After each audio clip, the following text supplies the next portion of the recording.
Funkadelic. Can I get it on my good God? Bowie. She was a young American. Young American, she was the young American. Buffett. Cheeseburger in paradise. Heaven on earth with an onion slice. Bruce.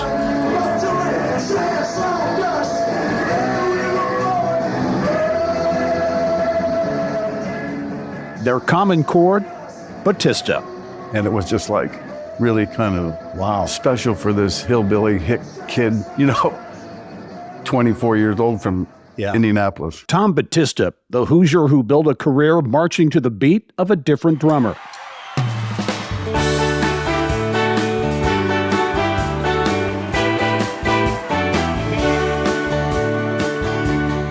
Margaritaville. He shares his incredible journey with us on this edition of the Business and Beyond podcast.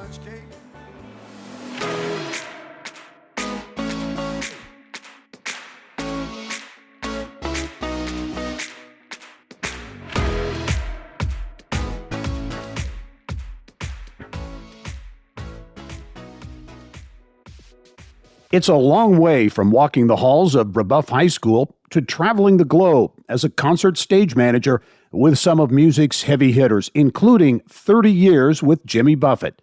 But that's just part of Tom Battista's story. He's also carved out a niche in the food business, running some of the hottest restaurants in Indianapolis. Want to sit and watch traffic off the beaten path in the middle of the interstate? He's got you covered. Tom Battista, really a treat to sit down with you and talk about what is an amazing career that's still going strong. We're upstairs at Bluebeard's. Yes. Your restaurant you launched about a decade ago, Yes. And has had such success. It's such an attraction. And this was a derelict building. Oh, right? absolutely. It was boarded up. It was, I actually found it from Jim Lingenfelter, an architect who was doing Black Market, another one of our buildings on Mass Avenue. And his office was across the street from here. And we walked out from a meeting about handicap bathrooms. Meeting was over. I walked out to my truck and he walked me out there and I looked across the street and I saw this glazed brick white building. And I said to him, that looks like a bakery on the East Coast. And he said, it's for sale. You should buy it. So we walked across the street. And he did. We walked across the street. It was all overgrown, boarded up. Had to scratch the grass off the sign that had been knocked down, called the number, and Bob Lindgren, a guy I went to high school with, answered the phone. Wow. And so then he told me about the building, and he said it was, it was expensive. And I go, I acted like it was no big deal. When I got off the phone, I told Jim, that's crazy. They want that much money for this building. They're nuts. But I told him to send me the cut sheet. So he sent me the cut sheet, and it was for 3 buildings. This building built in this one was built in 1866. Wow. The back building was built in 1924, and the coffee shop, now Calvin Fletcher Coffee, was built in 1935. Yeah. And so it was 3 buildings, and then that kind of made sense. You could divide it up. So then we negotiated and bought it. And how much work was involved? How much work? Oh, was a lot. involved? Yeah.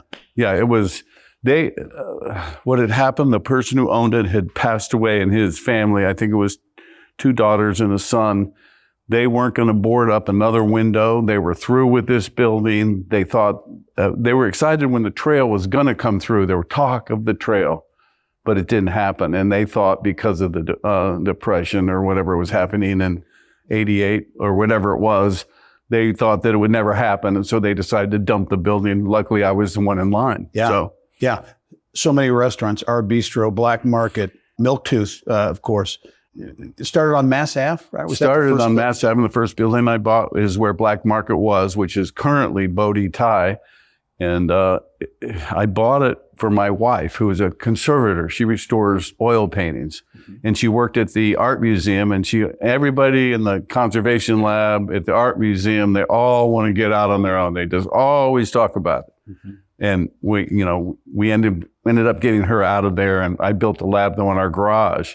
It was real easy for our kids to walk to school. And so we never used, but I bought that building for her lab. Yeah. It's kind of the arts district. Okay.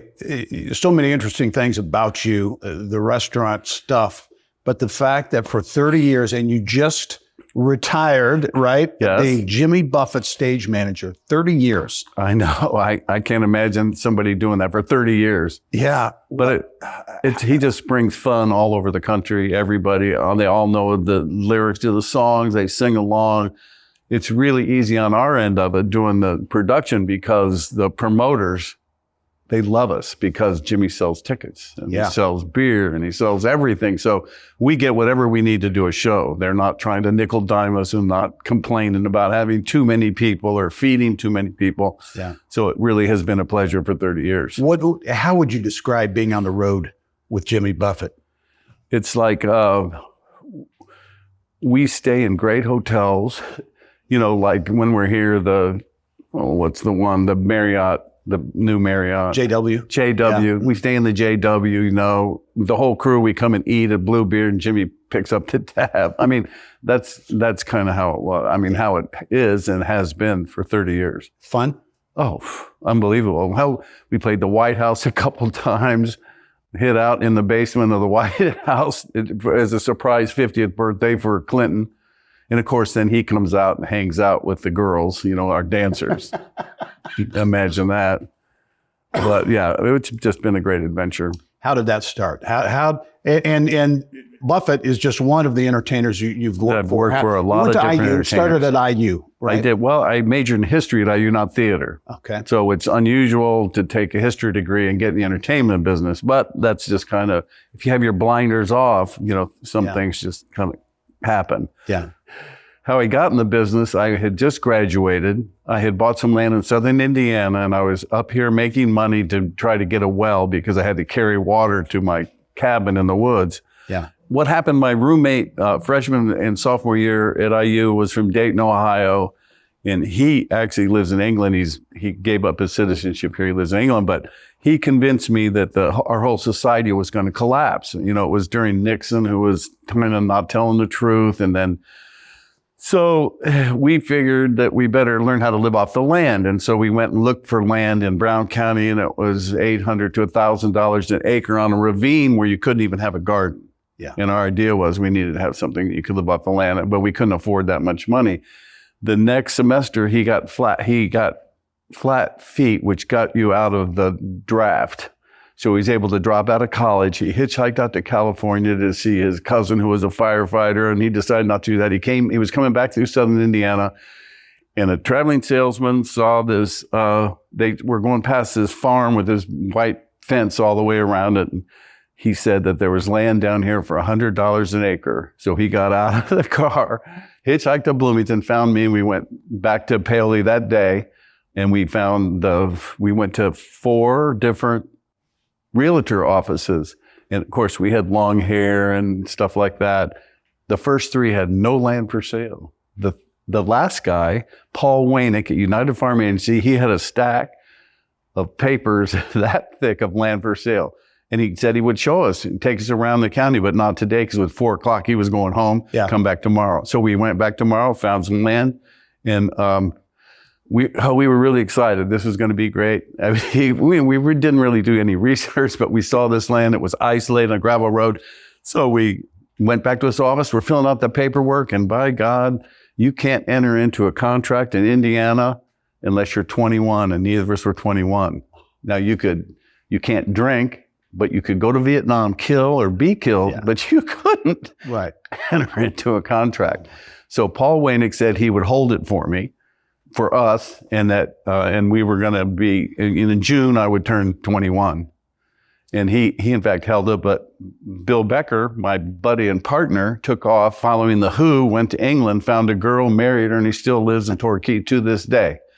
He has his 50th wedding anniversary coming up. Oh my gosh. Yeah. And you built a So cabin? then, so we cleared 2 acres. And when I say we, I invite anybody down that would come, and people would come and, smoke pot and drink, and we'd have campfires and stay in tents. And then the guy I worked for through high school and college was this old man concrete guy. And he knew of some people that bought a lot of the barracks at Camp Atterbury. And he said, he knows if we go down there, we'll be able to find, enough wood to build a cabin. And so that's what we did. He took me down there Yeah. And we found this guy, and the guy, if I gave him 60 floor joists out of the mess hall, I could have the whole building. Wow. And so then that's what I did. And then I called, some friends from Brebeuf, and we went down and they helped me. And that's where I got the wood, and we built a cabin. Yeah. Okay. So how did you get then the connection to the music industry? I was up here again, working with the old man doing concrete work to get money to dig a well. And I got a call, and that's another thing that just happened. He was superstitious. He was an old school superstitious guy that could, recite. He could drink 24 beers at a time. On this guy, he was a character. But anyway, he would never start a new job on a Friday. And we just finished on Thursday, and I got a call from another Brebeuf guy that they needed help setting up a show that got forced out of Raceway Park, and they moved it to the Busch Stadium here on 16th Street. And he said, they're going to lose their shirt. They won't have any money to pay you, but you can see how rock and roll works from backstage. So I said, well, that sounds pretty interesting. I'll try that. And so I went Friday at noon and met this guy from New York. And I was really good at setting up scaffolding because we'd done it. And so I took a crew of people and started setting up, and I kind of made his life easy. But the real thing was we worked all through the night. We worked all through the show. It started at noon on Saturday. 11 o'clock Saturday night, it was over. We put away the sound console and the lighting console, and he told all these kids who'd work for free to get into the show to come back tomorrow, Sunday at noon. And I was the only guy who showed back up. Really? I swear to God, I was the only guy. So I called 3 or 4 of my buddies, and they came down, and with 3 truck drivers and Bruce DeForest, Bruce DeForest ended up being the assistant building superintendent of Madison Square Garden, in charge of everything that was not sports. Really? So the dog shows, any auctions, and any rock show, all the shows. But anyway, that was the guy who got me in the business. Then he invited me at the end of that day. He said he was building a club in New York, and if I would be interested in helping him do it. And he asked me how much. And at the time, I was making $2.50 an hour, and I wasn't smart enough to say $10. I said $4. And he said, okay, and I'll give you a place to stay. So he got me a place to stay at Bleecker and Bowery, which is the hippest part of New York now. When I was there, it was derelict. CBGB's was still just a strict biker bar. It wasn't, punk yet or whatever it turned into being, but it was a great adventure. And we built that club, and took 6 months, and then Which became the Bottom Line. Yeah. And I had no idea they were involved in the music business, but they were. And they recorded a lot of albums there. And, Bruce Springsteen played first there. I mean, just a lot of famous people, came. And for the opening night, they flew me back for opening night, and Mick Jagger and Johnner and Edgar Winter and Dr. John opened the club. And this is a 500-seat club. And it was just like really kind of special for this hillbilly hick kid, 24 years old from Indianapolis. Yeah. And then, okay, so then the connection, Buffett was just you just said, hey, give me a call if you can. Yeah, well, that went down. That was further down the line. I had been on the road. So I did, at the very beginning, did David Bowie, Diamond Dogs, and then it segued into this Young Americans tour. And then I did Parliament Funkadelic, a P-Funk. It's a funk band from 75 to 81. And Remember, it was, pretty amazing adventure to travel around the country with a black show in that time because, the one incident that really sticks in my brain is we were playing Philadelphia, Pennsylvania at the Spectrum, which is now torn down. But right before the show, a whole cadre, or I don't know what you call them, but a whole detail of police officers in 3/4 length leather jackets, black jack boots, guns, came marching through backstage just to intimidate a black show. It was scary. It was intense and scary. Wow. But the audience, loved the show, and everything was fine. We sold it out, and it was but that was just one of those things that just kind of sticks in your brain that, God, why would they do that? And the guys, if I could remember the guy's name, he ended up being the mayor of Philadelphia for a while too. You would know the name if I could remember, but I can't. Wow. So that had to be an experience, the different kinds of music and events you worked with. 30 years on the road with Buffett, and you just, like you say, you just retired. Yes.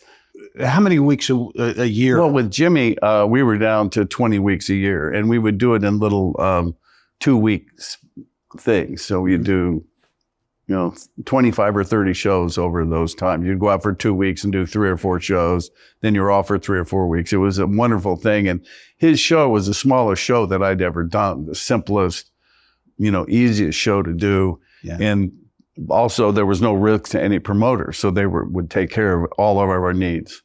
Do you have a favorite memory of those 30 years? It'd probably be tough. With Jimmy? Well, I remember one time I think at St. Francis Square, we were staying in a St. Francis hotel on some square in San Francisco, and there was my job as a stage manager was also to take the daily sheet and slide them under everybody's door. This is before we had iPhones or cell phones. Yeah. And so you had to get an actual physical paper slid under the door. So it started at the 17th floor and worked my way down, all the way down. And I got to the lobby and it's like 8:30 in the morning. And there was 10 people in the lobby from our crew. And I'm like, these guys, they're not usually up this early. What are you doing? They're going to walk to Sausalito for lunch. I had no idea how far Sausalito was. I had on shorts and a t-shirt. I had no idea that when you go over the Golden Gate Bridge, it's going to be like, 20 degrees cooler. Right. I froze my ass, and you'd go up and down, up and down. And finally, me and this other older guy was lagging behind, and they were way far ahead. And I started hitchhiking, trying to get anybody to give me a ride. I was starting to hallucinate almost. And a white van pulled off the road, skidded its tires, and the side door pops open. And Jimmy Buffett goes, "Battista, what are you doing out here?" He was taking his kids to the petting zoo in Sausalito. And he had 2 nannies with him. Jane, his wife, wasn't there, but his kids were.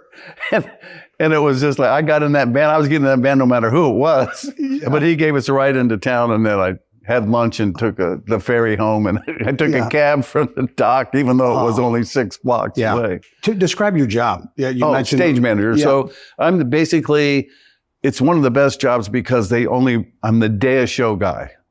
So if we do 25 shows in a year, I have 25 days and I'm actually working. People don't call me. I don't have to deal with transportation or catering or any day of show I do, but I don't have to do any in advance. So it's wonderful. Yeah. So day of show, you're there.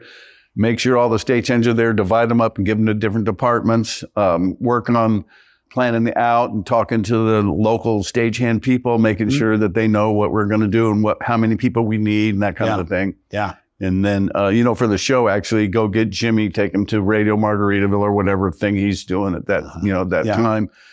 And then start the show. And then the show runs like clockwork. Jimmy's professional. He's not like George Clinton. he would be 2 hours late and show up and then want to play for 2 extra hours. And all these buildings you play, if they're union, they don't want anything to do with that. They don't mind it, but they're afraid they're not going to get paid or what. I don't know what the deal is. Yeah. The promoters don't like it. Yeah. How did the entertainment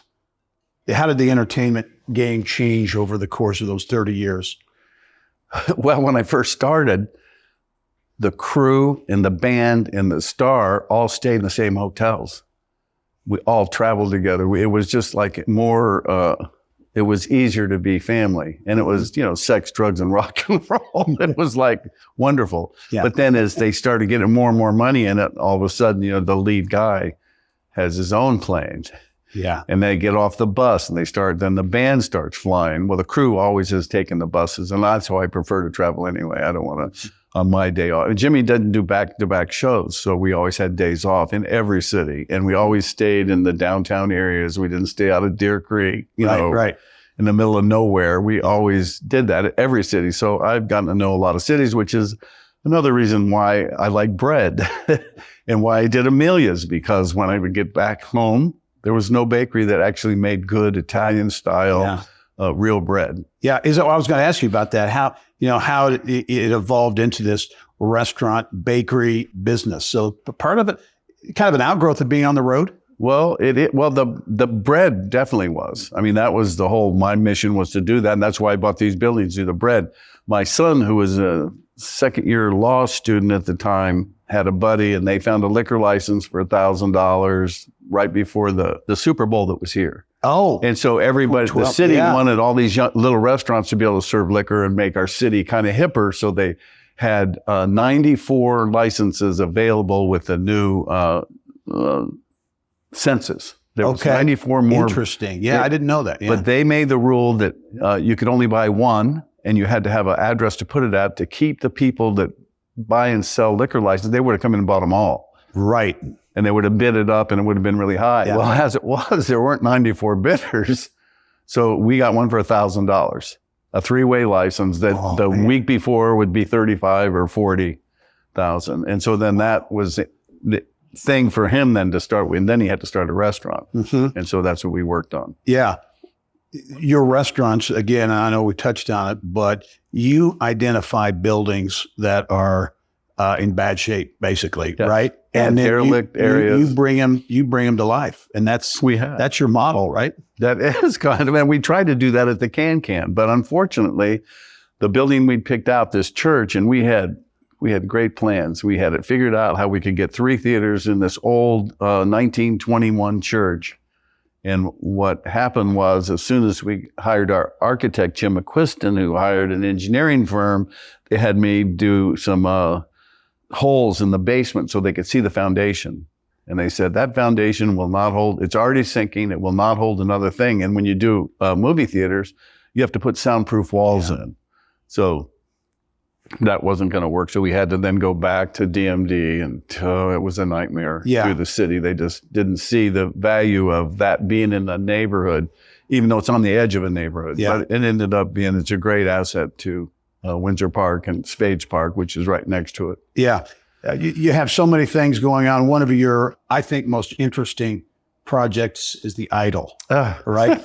And we're going to talk about that right after the break. We're going to take a quick break on the Business and Beyond podcast. But Great. The Idol is unique, and so many people have been by it and probably don't even know it. So we're going to have you talk about Great. that. That'll be fun. When we return.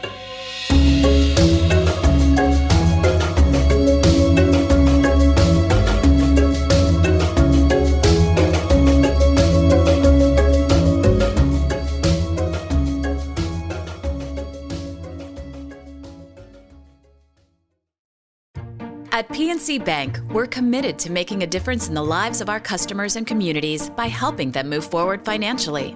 As a Main Street bank, we try to do right by our customers with every encounter. Our local teams offer personalized financial advice to help guide you in making the best decision. We're proud to be part of your community. PNC Bank. See how we can make a difference for you at pnc.com. Copyright 2022, the PNC Financial Services Group, Inc., all rights reserved. Welcome back to the Business and Beyond podcast. We're above Bluebeard at great Indianapolis restaurant in downtown Indianapolis with Tom Battista, talking about a career that is interesting to say the least. And one of the most interesting aspects, most recently, the Idol, which is something that a lot of you may have driven by and not known it's there or what it is. But Tom, the Idol, how did it come about? Well, PNC is partly responsible for the Idol. Is it? Oh, because we would walk to the PNC to make deposits from Bluebeard and Amelia's, and I'd walk past this little spit of land, and one day I climbed over the guardrail and went back there, and I said, God, this is a great place for a viewing stand.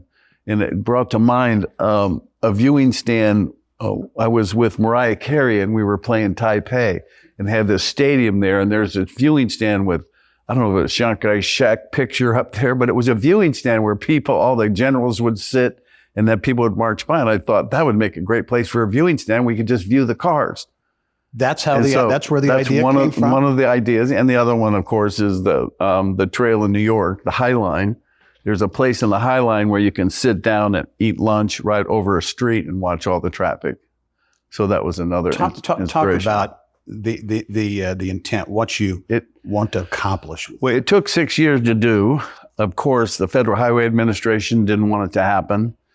The NDOT, which is in charge of all the interstates in town, didn't want it. It wasn't in their book. They didn't want it to happen. And the city Department of Public Works, of course, they only do what they're told from up above. They don't care. And so none of them wanted it, to happen. I had a meeting at the courtyard out here at Bluebeard, and they had Brian Payne from the trail, and I had some engineers from NDOT, and I had some people from, a lot of people.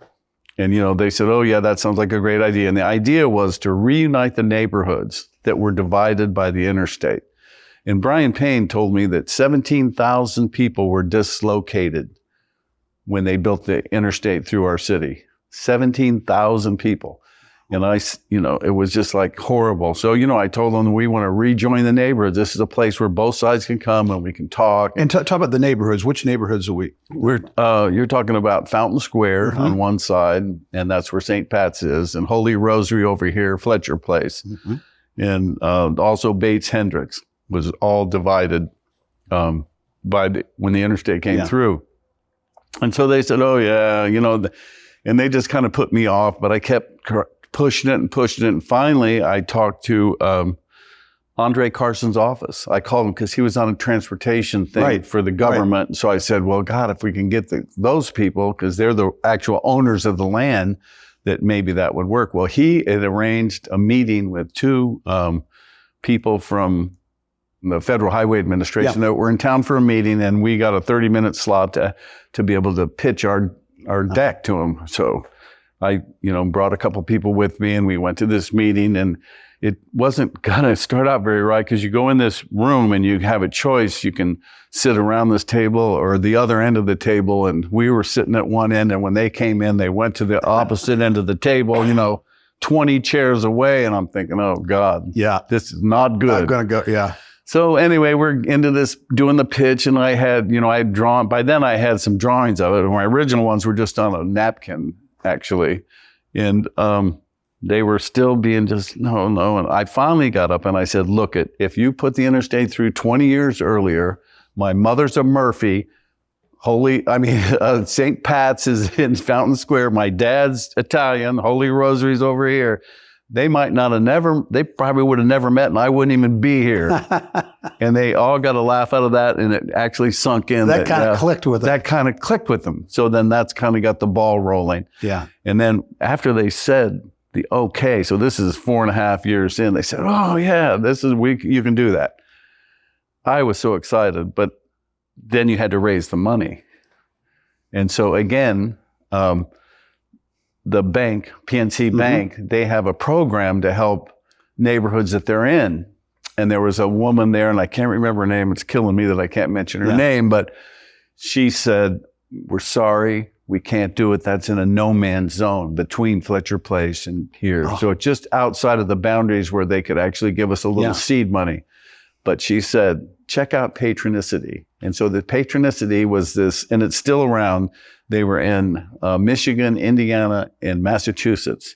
And they do community work, community projects, just like the Idol, and they'll match funding. So, but then, then I had to get all of these legitimate bids on all this stuff to do. So it was going to, we were going to do it out of our pocket, just do it. Yeah. Using, pipes from the steam system here for posts, and, we had it all figured out. No, the Federal Highway Administration, you got to have legitimate things. So then engineering firms design things out of bridge steel, and it ended up being $82,000 to do this simple little 3 rows of chairs to sit and watch traffic, and so. It was devastating to me. But then Patronicity said, okay, you can raise 41, we'll give you 41. We'll match it, yeah. And so we were able to raise the 41. And of course, Patronicity, they help, new people that are doing this nonprofit stuff, which I'd not really done. I mean, I'd been involved in nonprofits, but never really done anything like that. Yeah. And, describe the Idol, what's there? Because I think do you have the chairs from Busch Stadium? They were from Busch Stadium, but they got destroyed. They're now from the natatorium. The difference between the Busch Stadium seats, they were not the old wooden ones that were really cool. They were the modern ones that were cast aluminum. And so these kids, they were able to break them real easily. Now we have chairs from the natatorium that are cast iron.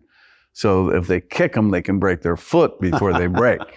But Yeah. so, and the funny thing is, when it happened, people were so up in arms, and I was kind of up in arms. I just wanted to catch them and take them to their parents. Yeah, right. Yeah, This is what your kids are doing. Yeah. What have Yeah. you not taught them anything? right. But, When did the Idol launch? When did it open up? oh God, I wish I could remember dates like that, but Yeah. I can't. But it was after we were open here. So Okay. 6 or 7 years what, ago. What has transpired there? I mean, has it done what you wanted Oh it to yeah, do? are you kidding? It has. It's still, people go there all the time. It's just a great little thing, and people come from out of town and go there. And go there. Yeah, Wow. because they saw it on CBS Sunday morning.